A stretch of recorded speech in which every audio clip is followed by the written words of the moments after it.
Today AAPL 106.72.0.81 here. How Apple's new 4-inch iPhone SE compares to the rest of the lineup. Zac Hall 4 hours ago at Apple Zac iOS devices comments. 6. Small iPhone fans, rejoice! Apple has finally updated its 4-inch iPhone for the first time since the iPhone 5S in 2013. Dubbed the iPhone SE, Apple's 2016 4-inch iPhone could pass for the iPhone 5S if you weren't looking too close, save for the rose gold version. But how does it compare to its predecessor as well as the rest of the current iPhone lineup? We break it down below. With the 2013 5S dropped from the lineup, Apple's current iPhone offering consists of the iPhone 6s Plus, iPhone 6s, iPhone 6 Plus, iPhone 6, and now the iPhone SE. The screen size options remains unchanged: 4 inches, 4, 7 inches, and 5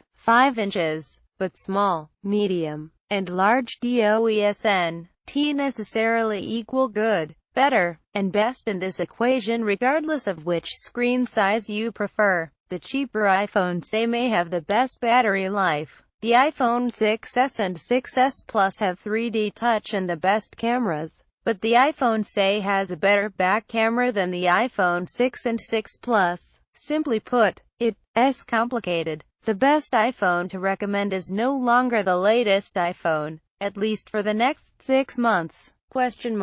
As budget and which specs are important to each customer is now worth considering more than ever. Price before this week's Apple event. The 2013 iPhone 5S was being sold in 16GB and 32GB configurations for $450 and $500, respectively. Keep in mind that was for 2 5-year-old specs. The iPhone SE is being sold in 16GB and 64GB configurations for $400 and $500 with mostly iPhone 6s specs, with a few exceptions. So you're getting better hardware for less money at 16GB and more storage for the same price at 64GB. The next cheapest iPhone, which I'd argue shouldn't exist in the lineup, is the 2014 iPhone 6 at $550 with 16GB but a slower processor and weaker camera than the iPhone SE and iPhone 6s.